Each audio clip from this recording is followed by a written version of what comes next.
थिस्सलुनीकियों की कलीसिया को पौलुस की पहली पत्री के हमारे अध्ययन में आपका स्वागत है। पौलुस इन विश्वासियों को अपनी दूसरी सेवकाई की यात्रा के दौरान कठोर उत्पीड़न की अवधि के दौरान उन्हें प्रोत्साहित करने के लिए लिखते हैं। यीशु के दूसरे आगमन के बारे में उनके प्रश्नों के उत्तर खोजने के द्वारा वह यह प्रोत्साहन प्रदान करते हैं। थिस्सलुनीकियों की कलीसिया की स्थापना प्रेरितों के काम 17:1-15 में दर्ज है। पौलुस के पास इस शहर में सेवकाई का एक असाधारण महीना है और यहूदी धर्मांतरित लोगों की एक छोटी संख्या की स्थिर नींव पर एक कलीसिया स्थापित करने में सक्षम है। बड़ी संख्या में ईश्वर से डरने वाले यूनानी भी इसी नई कलीसिया में शामिल होते हैं। दुर्भाग्य से यहूदियों की हिंसक योजनाओं के कारण जो यीशु को मसीह मानने से इनकार करते हैं, पौलुस को जाने के लिए मजबूर किया जाता है, जबकि कलीसिया अभी भी नहीं है। ये गैर ईसाई यहूदी पौलुस और उनके समुदाय में जो प्रभाव डाल रहे थे उससे ईर्ष्या करने लगे थे, इसलिए पौलुस बेरिया भाग गए। इन्हीं क्रोधित पुरुषों में से कुछ उनका अनुसरण करने का निर्णय लेते हैं, इसलिए वे एथेंस और कुरिन्थ की ओर बढ़ते रहते हैं। तीमुथियुस और सिलास के आगमन के साथ इस युवा कलीसिया पर एक अद्यतन के बाद पौलुस कुरिन्थ के थिस्सलुनीकियों को लिखते हैं। जैसे ही उनके शहर में चीजें ठीक हो गई, पौलुस ने इन दोनों भाइयों को थिस्सलुनीकियों की जांच करने के लिए भेज दिया था। इस पत्र के लेखन में पौलुस अपने संदेश को संप्रेषित करने के लिए पितृत्व की कल्पना का उपयोग करते हैं। पौलुस उन्हें पहला थिस्सलुनीकियों 2:7 और 8 में याद दिलाते हैं कि जैसे एक माँ अपने बच्चे को दूध पिलाकर उसका पालन पोषण करती है, हमने तुम्हारे प्रति वैसे ही नम्रता का अनुभव किया है। पौलुस उनके प्रावधान या मदद के लिए नहीं पूछते, बल्कि वे उन पर बोझ डालने से बचने के लिए खुद को प्रदान करते हैं। एक पिता के समान वे उन्हें देते हैं और उनकी देखभाल करना चाहते हैं।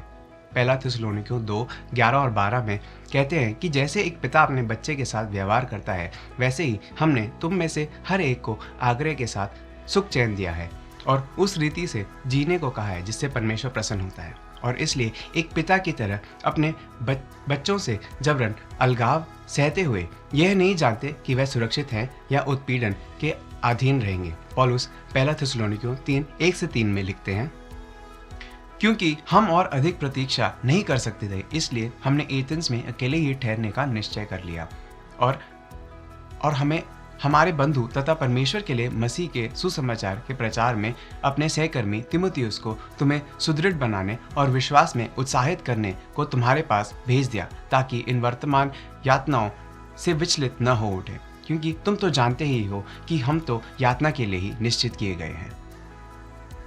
शुक्र है तीमुथियुस युवा कलीसिया पर एक अच्छा संदेश लेकर लौटे हैं। न केवल वे अच्छा कर रहे हैं, बल्कि वे सुसमाचार को आगे बढ़ा रहे हैं। पौलुस पहला थिस्सलुनीकियों 3:6-8 में इसका वर्णन करते हैं, तुम्हारे पास ये तीमुथियुस अभी अभी हमारे पास वापस लौट कर आया है और उसने हमें तुम्हारे विश्वास और तुम्हारे प्रेम का शुभ समाचार दिया है। उसने हमें बताया है कि तुम्हें हमारी मधुर याद आती है और तुम हमसे मिलने को बहुत अधीर हो, वैसे ही जैसे हम तुमसे मिलने को।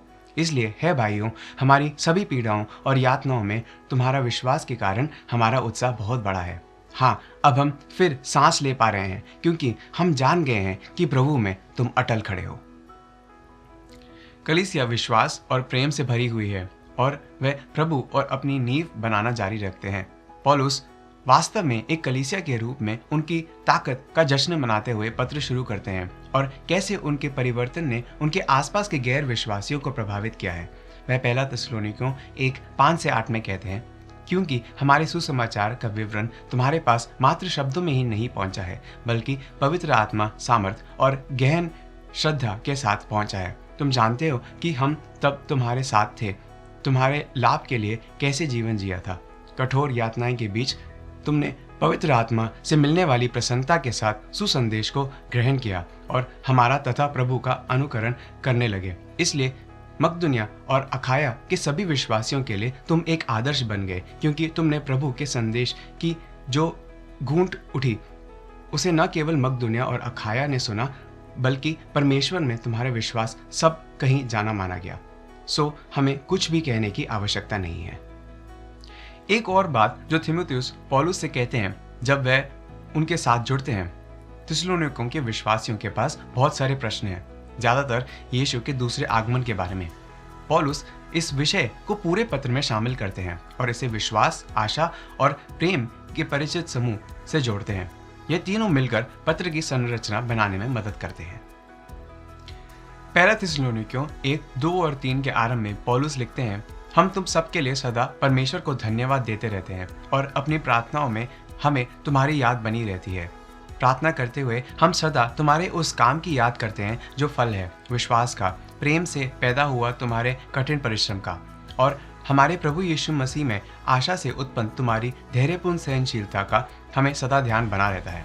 फिर पहला थिस्सलुनीकियों 5:8 में पौलुस उन्हें फिर से एक साथ यह कहते हुए लाते हैं, किंतु हम तो दिन से संबंधित हैं, इसलिए हमें अपने पर काबू रखना चाहिए। आओ विश्वास और प्रेम की झिलम धारण कर लें और उद्धार पाने की आशा को शिरस्थान की तरह ओढ़ लें।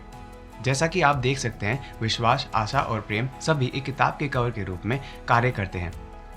पत्र के आरंभ और अंत में दिखाई देते हैं, वह भी पूरी जगह दिखाई देते हैं क्योंकि प्रत्येक को विशेष ध्यान दिया जाता है। अब हम पहले ही ध्यान दे चुके हैं कि पौलुस पत्र की शुरुआत उनके विश्वास का जश्न मनाने और पुष्टि करने के साथ करते हैं, जो उनके रूपांतरित जीवन में देखा गया है। हमने उनके लिए पौलुस के माता पिता के प्रेम और उनके और मसीह के प्रति उनके प्रेम में उनके आनंद पर भी चर्चा की है। वह पहला थिस्सलुनीकियों 3:12 में कहते हुए प्रेम की इन अभिव्यक्तियों का उपयोग सामुदायिक भक्ति के लिए भी करते हैं और प्रभु एक दूसरे के प्रति तथा सभी के लिए तुमने जो प्रेम है उसकी बढ़ोतरी करे, वैसे ही जैसे तुम्हारे लिए हमारा प्रेम उमड़ पड़ता है। पौलुस समुदाय के लिए अपनी चिंता जारी रखते हैं क्योंकि वह आशा की और मुड़ते हुए पत्र को समाप्त करते हैं, जो कि मसीह की वापसी और अनंत काल के प्रश्नों से दृढ़ता से जुड़ी हुई है। इन मुद्दों को लेकर भ्रम की स्थिति से समुदाय को खतरा हो रहा है, जबकि अधिकांश विश्वासी समझते हैं कि मसीह की भविष्य की वापसी की प्रतिज्ञा उन्हें अनंत दृष्टिकोण के साथ जीने की ओर ले जाएगी। समुदाय के कुछ लोगों ने इसे बहुत दूर ले लिया है और मूल रूप से मसीह की वापसी की प्रतीक्षा करने के लिए जीना बंद कर दिया है। अब आप जानते होंगे कि लोग मसीह के दूसरे आगमन के बारे में दो चरम सीमाओं में से एक को लेते हैं। पहली अति तो यह है कि इसके बारे में सोचा ही ना जाए। कुछ लोग सोचते हैं मसीही जीवन एक अच्छा, नैतिक और फलदायी जीवन है और यही काफ़ी है। किसी भी चीज़ के बारे में ज़्यादा चिंता करने की ज़रूरत नहीं है, क्योंकि हम जानते हैं कि किसी दिन जब हम मरेंगे तो अच्छी चीज़ें हमारा इंतज़ार कर रही हैं। इस दृष्टि से मसीह के दूसरे आगमन का आपकी वर्तमान प्रेरणा या आपके मूल्य प्रणाली से कोई लेना देना नहीं है। यह आपके जीवन को किसी भी सार्थक तरीके से प्रभावित नहीं करता है। पौलुस थिस्सलुनीकियों को लिखे अपने पत्र में यह स्पष्ट करते हैं कि मसीह की वापसी की आशा हमें उत्साहित और प्रेरित करनी चाहिए। क्यों? क्योंकि हमारे पास आश्वासन है कि हम अनंत काल तक परमेश्वर से अलग होकर सामना नहीं करेंगे, क्योंकि हम मसीह से मिलेंगे और हमारे पास डरने या लज्जित होने का कोई कारण नहीं होगा। हम इस आशा से प्रेरित और सशक्त हैं और यह किसी भी प्रकार की पीड़ा की उपस्थिति में भी हमारे विश्वास और प्रेम को बनाए रखती है। हम जानते हैं कि पुरस्कार दुख के लायक होगा और हम अपने निर्माता के साथ एक अनंत, कभी न खत्म होने वाली उपस्थिति की आशा करते हैं। दूसरी चरम सीमा यीशु की वापसी के प्रति आस्तक हो जाना है। थिस्सलुनीके में कुछ लोग यीशु की वापसी के विचार से इतना अभिभूत हैं कि वह सामान्य जीवन को त्याग देते हैं और महान आदेश को जीना छोड़ देते हैं। वह भूल जाते हैं और इनकार करते हैं कि मसीह ने उन्हें वर्तमान में क्या कहा है। यह चरम विश्वासियों को समाज, कलीसिया समुदाय और मसीह की छवि में परिवर्तित होने की लंबी प्रक्रिया से अलग कर सकता है। यह उन्हें यहाँ और अभी में उनके उद्देश्य को पूरा करने से रोक सकता है, जिससे वह अब परमेश्वर के लिए अच्छी तरह से जीने वाले जीवन के गवाह नहीं बन सकते हैं। यह ऐसा है जैसे कुछ ने काम करना बंद कर दिया है और अपना सारा समय इधर उधर खड़े होकर यीशु की प्रतीक्षा में आकाश की ओर ताकने में व्यतीत करते हैं। पौलुस संवेदनशील हैं जब वे इन विश्वासियों को संबोधित करते हैं। अपने आरंभ में पौलुस पहले थिस्सलुनीकियों 1:9 में यह कहते हुए उनके उत्साह की प्रशंसा भी करते हैं और सजीव तथा सच्चे परमेश्वर की सेवा करने के लिए और स्वर्ग से उसके पुत्र के आगमन की प्रतीक्षा करने के लिए तो मूर्तियों की ओर से सजीव परमेश्वर की ओर कैसे मुड़े थे। फिर भी जब तक वे यीशु की प्रतीक्षा करते हैं तब तक उनके पास करने के लिए काम है। उस कार्य में सामान्य जीवन के समान जैसे विवाह, नौकरी, बच्चे, वृद्ध माता पिता की देखभाल आदि और आध्यात्मिक जीवन के समान भी शामिल है। गवाही, विशेष कार्य, सेवकाई, शिष्यत्व और यीशु के स्वरूप में परिवर्तन। हम काम करने के लिए बने हैं। वास्तव में यह उत्पत्ति 1:28 में सृष्टि के आदेश का भी हिस्सा है। तुम्हारी बहुत सी संतानें हो, पृथ्वी को भर दो और उस पर राज करो, समुद्र की मछलियां और आकाश के पक्षियों पर राज करो, हर एक पृथ्वी के जीव जंतु पर राज करो। काम करने की आज्ञा उत्पत्ति 2:15 में सृष्टि की कहानी के दूसरे संस्करण में भी पाई जाती है, जो कहती है, यहोवा ने मनुष्य को अदम के बाग में रखा। मनुष्य का काम पेड़ पौधे लगाना और बाग की देखभाल करना था। परमेश्वर आदम को बगीचे में रखते हैं, फिर उसे काम करने के लिए कहते हैं।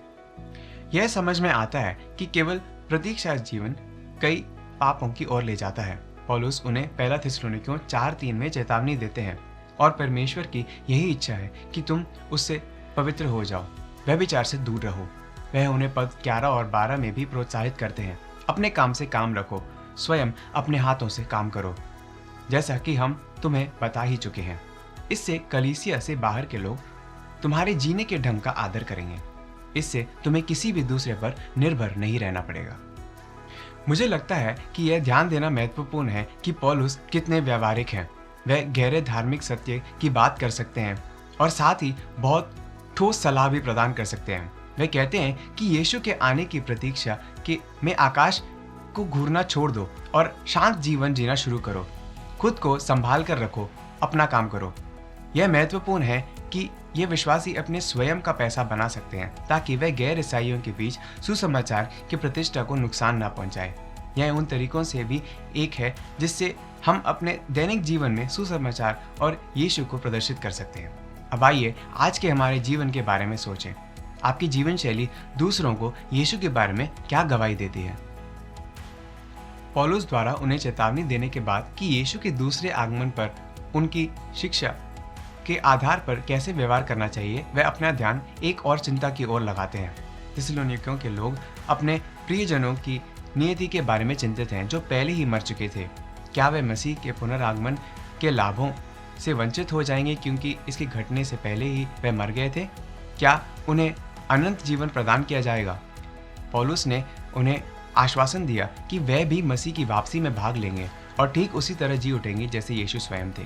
पहले थिस्सलुनीकियों 4:13 से 15 कहता है, हे भाइयों, हम चाहते हैं कि कोई जो चीर निंदा में सो गए हैं, तुम उनके विषय में भी जानो, ताकि तुम्हें उन औरों के समान जिनके पास आशा नहीं है शोक ना करना पड़े। क्योंकि यदि हम ये विश्वास करते हैं कि यीशु की मृत्यु हो गई है और वह फिर से जी उठा, तो उसी प्रकार जिन्होंने उसमें विश्वास करते हुए प्राण त्याग दिया था, उनके साथ भी परमेश्वर वैसा ही करेंगे और यीशु के साथ वापस ले जाएंगे। वास्तव में पौलुस उन्हें बताते हैं कि मसीह की मृत्यु वास्तव में आनंदपूर्ण घटना में भाग लेने वाले पहले व्यक्ति होंगे। पद 15 से 18 में यह कहते हुए आगे बढ़ते हैं, जब प्रभु का फिर से आगमन होगा तो हम जो जीवित हैं और अभी यही हैं, उनसे आगे नहीं निकल पाएंगे जो मर चुके हैं। क्योंकि स्वर्गदूतों का मुखिया जब उस ऊंचे स्वर में आदेश देगा तथा जब परमेश्वर का बिगुल बजेगा, तो प्रभु स्वयं स्वर्ग से उतरेगा। उस समय जिन्होंने मसीह में प्राण त्याग दिए हैं, वह पहले उठेंगे। उसके बाद हमें जो जीवित हैं और अभी भी यही हैं, उनके साथ ही हवा में प्रभु से मिलने के लिए बादलों के बीच ऊपर उठा लिया जाएगा और इस प्रकार हम सदा के लिए प्रभु के साथ ही जिएंगे। अतः इन शब्दों के साथ एक दूसरे को उत्साहित करते रहो। यह कलीसिया की धन्य आशा है कि हम मरे हुओं में से उठेंगे ताकि हम प्रभु के साथ हो सकें। हमारे पास कोई उथली आशा नहीं है कि हम जीवन में वापस आएंगे और हमेशा के लिए जीवित रहेंगे। नहीं, हमारी आशा स्वयं मसीह है कि हम सदा उनके साथ रहेंगे। यीशु हमारे सुसमाचारों में बताते हैं कि जब वह लौटेंगे तो यह उनकी दुल्हन के लिए आने वाले दूल्हे की तरह होगा। वह हमें अपने पास इकट्ठा करेंगे और हम उनके साथ रहेंगे। यीशु हमारी धन्य आशा है और हम आश्वस्त हो सकते हैं और सच्चाई में बड़ी आशा पा सकते हैं कि वह हमारे लिए वापस आ रहे हैं। जैसे हम समाप्त करते हैं, आइए हम उस पर ध्यान केंद्रित करें जो हम निश्चित रूप से जानते हैं। सबसे पहले यीशु वापस आएंगे। उन्होंने लौटने का वादा किया है और पौलुस उस वादे को प्रतिध्वनित करते हैं। दूसरा, विश्वास योग्य अनुयायी हमेशा के लिए उसके राज्य में शामिल हो जाएंगे, चाहे वे जीवित हो या मृत। हम जानते हैं कि मृत्यु अंत नहीं है। जिन्हें हमने खो दिया है उनके लिए हम दुखी हैं, लेकिन हमें भविष्य के पुनर्मिलन की आशा भी है। क्या यह धन्य आशा आपकी विश्वास प्रणाली का एक महत्वपूर्ण हिस्सा है? यदि कल कलीसिया यीशु के पास इकट्ठा हुई होती, तो क्या आप डरे हुए और आकाश की ओर ताकते हुए पाए जाते? क्या यीशु और उनके वादों में विश्वास, आशा, प्रेम और भरोसा से चिन्हित एक विश्वासी के रूप में सक्रिय रूप से जिए हुए पाए जाते? यदि आपके पास यह विश्वास, यह आशा और यह प्रेम है, तो आप उनके लौटने तक उनकी शांति में, उनके काम में व्यस्त, आनंदित और परिपूर्ण रहेंगे।